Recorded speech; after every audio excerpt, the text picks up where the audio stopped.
ہم ان قریب کافروں کے دلوں میں رعب بٹھا دیں گے، کیونکہ یہ اللہ کے ساتھ شرک کرتے ہیں جس کی اس نے کوئی بھی دلیل نازل نہیں کی، اور ان کا ٹھکانہ دوزخ ہے، وہ ظالموں کا بہت برا ٹھکانہ ہے۔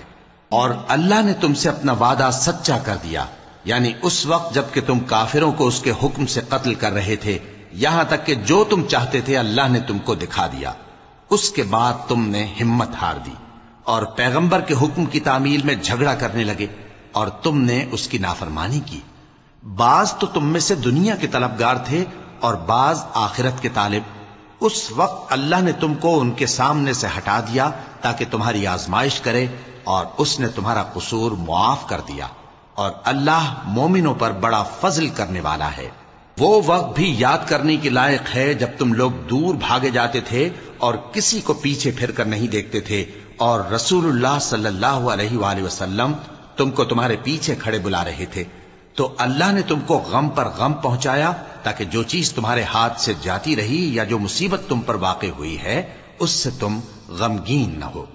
اور اللہ تمہارے سب اعمال سے خبردار ہے۔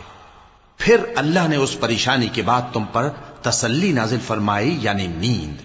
کہ تم میں سے ایک جماعت پر طاری ہو گئی، اور کچھ لوگ جن کو جان کے لالے پڑ رہے تھے اللہ کے بارے میں ناحق ایام کفر کے سے گمان کرتے تھے،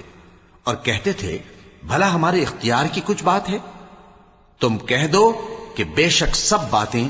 اللہ ہی کے اختیار میں ہیں۔ یہ لوگ بہت سی باتیں دلوں میں مخفی رکھتے ہیں جو تم پر ظاہر نہیں کرتے تھے، کہتے تھے کہ ہمارے بس کی بات ہوتی تو ہم یہاں قتل ہی نہ کیے جاتے۔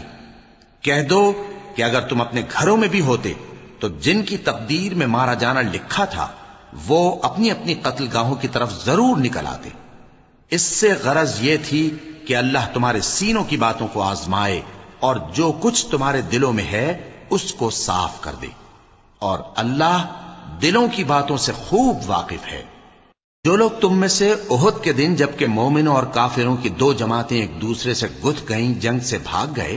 تو ان کے بعض افعال کے سبب شیطان نے ان کو پھسلا دیا تھا، اور یقیناً اللہ نے ان کا قصور معاف کر دیا۔ بے شک اللہ بخشنے والا ہے، بردبار ہے۔